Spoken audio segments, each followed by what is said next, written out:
Hello guys, मैं हूँ Rimita and welcome back to my YouTube channel.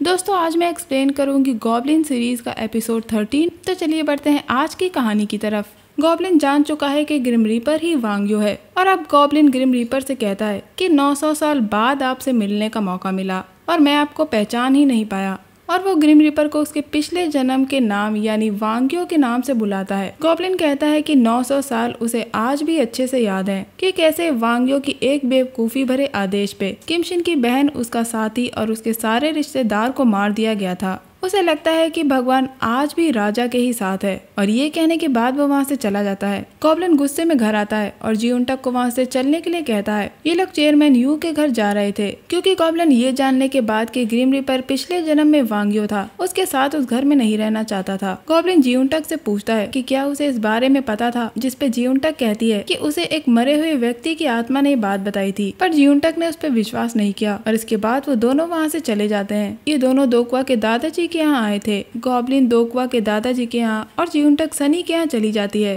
Sunny जियोंटक से ग्रिम रीपर के बारे में पूछती है, जिसपे जियोंटक कहती है कि वो उसी घर में रह रहा है। गॉब्लिन को अपने पिछले जन्म की बातें याद आने लगती हैं और ग्रिम रीपर को कुछ भी समझ में नहीं आ रहा था। ग्रिम रीपर के अंडर काम करने वाली लेडी ग्रिम रीपर किसी से डर के भाग रही होती है। तभी वहाँ पार्क जोंग ह्योन आता है और कहता है कि उस लेडी ग्रिम रीपर ने कुछ ऐसा देखा है जिससे डर के वो भाग रही है। पार्क जोंग ह्योन के पाप की भागीदार वो भी है क्योंकि पिछले जन्म में राजा को मारने के लिए उस लेडी ने भी पार्क जोंग ह्योन का साथ दिया था। वांग्यो को मारने के लिए उसे जो पिलाया जाता था वो लेडी ही लेके आती थी और उसे पता था कि वो क्या है जो राजा को दिया जा रहा था, पर वो छुपा रही थी। ग्रिम रीपर बनने के बाद उसकी सारी यादें मिट गई थी और वो सब कुछ भूल गई। पार्क जोंग ह्योन कहता है कि उस लेडी ग्रिम रीपर ने अपने ग्रिम रीपर होने का फायदा निजी काम के लिए उठाया है। उसने सनी का हाथ पकड़ा उसका पिछला जन्म जानने के लिए, जिसके बारे में पार्क जोंग ह्योन किसी को नहीं बताएगा और वो भी पार्क जोंग ह्योन के बारे में किसी को ना बताए। इसके बाद पार्क जोंग ह्योन सनी के कैफे में जाता है, लेकिन कोई उसे देख नहीं सकता था। वो कहता है कि सनी को इस जन्म में भी उसी के हाथों मरना होगा। तभी वहाँ ग्रिम रीपर आ जाता है और वो पार्क जोंग ह्योन से उसका नाम पूछता है, जिसपे पार्क जोंग ह्योन कहता है कि क्या ग्रिम रीपर अपना नाम जानता है। पार्क जोंग ह्योन कहता है कि ग्रिम रीपर अभी भी उस घटिया चीज के साथ है, पर उसे इस जन्म में उसके हाथों मरना होगा। पार्क जोंग ह्योन का इशारा सनी की तरफ था। पार्क जोंग ह्योन ने लोगों के गुस्से और बुराई का फायदा उठा के जियोंटक पे वो एक्सीडेंट करवाए और पार्क जोंग ह्योन वहाँ से चला जाता है। ग्रिम रीपर दोकवा को कॉल करता है, पर वो कॉल गॉब्लिन उठाता है और दोनों कुछ भी बात नहीं करते। ग्रिम रीपर जियोंटक से मिलने जाता है और उससे उस तलवार के बारे में पूछता है जो पिछले जन्म में राजा ने गॉब्लिन को दी थी और जो अब उसके अंदर है। जियोंटक उसे उस तलवार की ड्राइंग बना के दे देती है। ग्रिम रीपर जियोंटक को वही रिंग देता है और वो उस रिंग को सनी को देने के लिए कहता है। इसके बाद जियोंटक सनी से मिलने जाती है। सनी अपनी पिछली लाइफ को लेकर जियोंटक से बात करती है कि क्या उसे मरवाने के बाद वांग्यो यानी ग्रिम रीपर को बुरा लगा होगा। सनी कहती है कि ग्रिम रीपर ने उससे कहा था कि वो अच्छी यादों को याद रखे, लेकिन उसको सब कुछ याद है। ये सब सुनने के बाद जियोंटक उसको वो रिंग नहीं देती जो ग्रिम रीपर ने सनी को देने के लिए कहा था। इधर हम देखते हैं कि ग्रिम रीपर का विंड चाइम अपने आप बजने लगता है, जिसका मतलब था कि उसके लिए ऊपर से ऑर्डर्स आए हैं और वो वहाँ चला जाता है जहाँ वो मरे हुए लोगों को लाया करता था। वहाँ दो लोग उसका इंतजार कर रहे होते हैं। उनमें से एक आदमी कहता है कि ग्रिम रीपर ने अपनी शक्तियों का उपयोग अपनी पर्सनल कामों के लिए किया है, जिसके लिए उसे सजा मिलेगी। लोग ग्रिम रीपर इसीलिए बनते हैं क्योंकि पिछले जन्म में उन्होंने बहुत पाप किए होते हैं और सजा के तौर पे अब ग्रिम रीपर को अपने पिछले जन्म से सारे पापों को फिर से देखना पड़ेगा। उसे मरने के बाद 600 साल तक नरक में बिताने होंगे और ग्रिम रीपर की जॉब से भी उसे निकाल दिया जाता है और ग्रिम रीपर को स्टैंड बाई पे रखा जाता है। ये सुनते ही ग्रिम रीपर को अपना पिछला जन्म याद आने लगता है, यानी वांग्यो के रूप में उसने क्या किया था। उसने अपनी पत्नी यानी किमसन को मरवाया क्योंकि वो वांग्यो को गलत करने से रोक रही थी। किमशिन यानी गॉब्लिन को गद्दार कह के मरवा दिया क्योंकि उसे लगता था कि लोग उससे ज्यादा किमशिन को मानते थे। ये सब उसने पार्क जोंग ह्योन के भड़कावे में आके किया था। इसके बाद वांग्यो को एहसास होने लगा था कि उसने गलत किया है, पर अब बारी वांग्यो की थी। पार्क जोंग ह्योन वांग्यो को एक दवा देता था जिसमें जहर था, जो धीरे धीरे वांग्यो को कमजोर और अंदर से मारता जा रहा था। पार्क जोंग ह्योन ने ऐसा इसीलिए किया ताकि इल्जाम उस पे ना आए। वांग्यो ने किमसन की एक पेंटिंग बनाई। ये वही तस्वीर थी जिसे देखकर इस जन्म में वांग्यो यानी ग्रिम रीपर रोया था। पार्क जोंग ह्योन रोज वांग्यो को ये दवा देता था और ये दवा वही औरत औरत लेके जाया करती थी जो इस जन्म में ग्रिम रीपर के अंडर काम कर रही है और जो पार्क जोंग ह्योंग से डर के भाग रही थी। एक दिन वांग्यो को किम सन के खून में सने कपड़े और वो रिंग मिलती है और वांग्यो उसे लेके सड़क पे बदहवास हालत में निकल जाता है। उसे एहसास हो चुका था कि उसने गलत किया है, पर अब वो कुछ नहीं कर सकता था। सड़क पे सारे लोग उसे देख के उसके सम्मान में झुक जाते हैं, लेकिन वांग्यो को समझ नहीं आ रहा था कि वो उन चीजों का क्या करे। तभी उसे सड़क पे एक बूढ़ी औरत मिलती है जो वांग्यो से कहती है कि वो रिंग वो उसे दे दे। उसे पता है कि उसका क्या करना है और वांग्यो उस रिंग को उस बूढ़ी औरत को दे देता है। ये वही औरत है जिसके पास इस जन्म में भी वो रिंग थी और जो भगवान के करीबी के रूप में दिखाई गई है। वांग्यो को पता नहीं था कि वो उन कपड़ों का क्या करे, इसीलिए वो किम सन के कपड़े आग में डाल देता है। वापस आके वांग्यो फिर से उस दवा को मांगता है। वो कहता है कि उसे पता है कि उस दवा में क्या है, इसीलिए आज वो ये सब खत्म कर देगा और वो उस दवा को हद से ज्यादा पी लेता है जिसकी वजह से उसकी मौत हो गई थी। वांग्यो ने उस दवा को पीकर खुद की जान ले ली थी और इस जन्म में ग्रिम रीपर ये जान के रोने लगता है कि उसने इन सब को मरवा दिया था।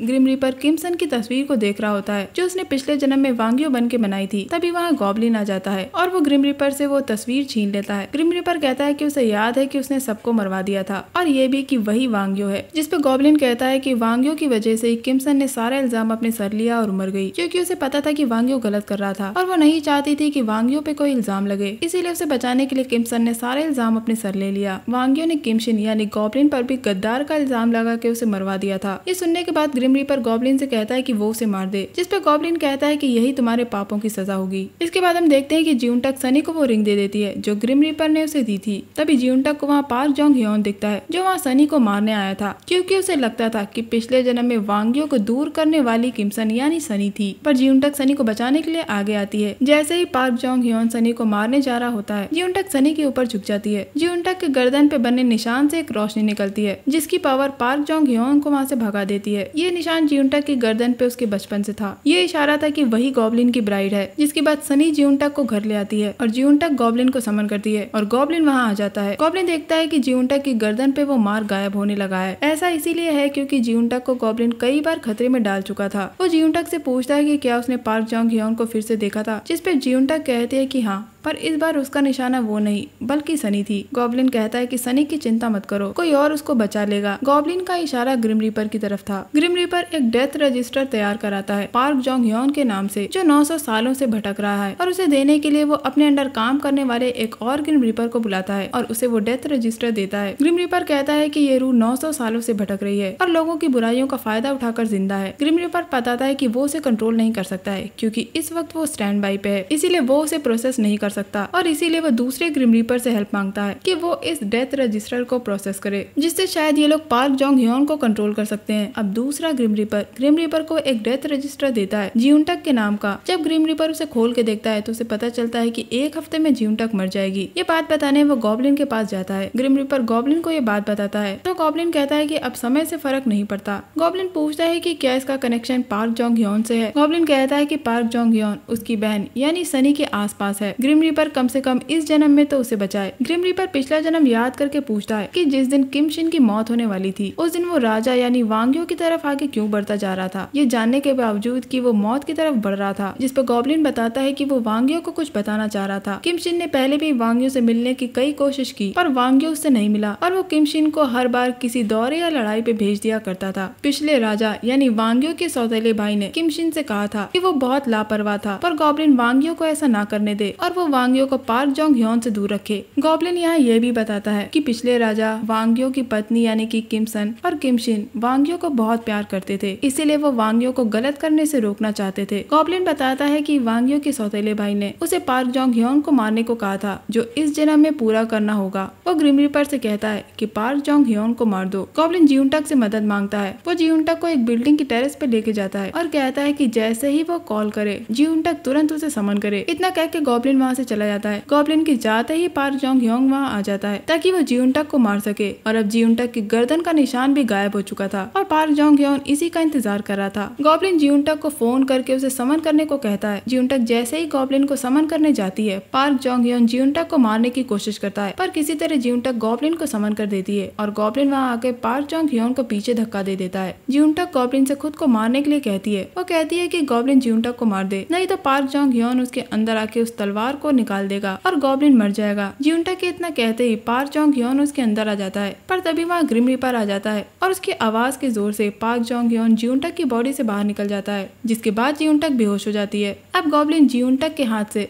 अपने सीने में लगी तलवार बाहर निकाल देता है और पार्क जोंग ह्योन पे तलवार चला देता है, जिससे पार्क जोंग ह्योन हवा में बिखर जाता है। तलवार के निकलते ही गॉब्लिन कमजोर पड़ जाता है। ये देखकर कि तलवार के निकलने के बाद गॉब्लिन हवा में मिल जाएगा, ग्रिम रीपर की आंखों में आंसू आ जाते हैं। गॉब्लिन ग्रिम रीपर से कहता है कि वो इज्जत से मरा। तभी जियोंटक को होश आ जाता है। वो गॉब्लिन को गले लगा के रोने लगती है, क्योंकि उसे पता था कि अब गॉब्लिन चला जाएगा। जियोंटक गॉब्लिन को आई लव यू कहती है और गॉब्लिन भी उसे आई लव यू कहता है। जियोंटक कहती है कि गॉब्लिन उसे छोड़ के ऐसे नहीं जा सकता, उसने वादा किया था। जिस पे गॉब्लिन कहता है कि वो बारिश बनकर और पहली बर्फ बनकर आएगा और भगवान से वापस आने की विनती करेगा, और इतना कहकर गॉब्लिन हवा में मिल जाता है। तो दोस्तों ये था मेरा वीडियो एक्सप्लेनेशन गॉब्लिन सीरीज के एपिसोड 13 को लेके। उम्मीद करती हूँ आपको ये वीडियो एक्सप्लेनेशन पसंद आया होगा। अगर आपको मेरा ये एक्सप्लेनेशन पसंद आया है तो मेरे चैनल को लाइक, शेयर और सब्सक्राइब जरूर करिएगा। मैं मिलूंगी आपसे अगले वीडियो में, तब तक के लिए अपना बहुत ख्याल रखिए। स्टे सेफ एंड बोरा है।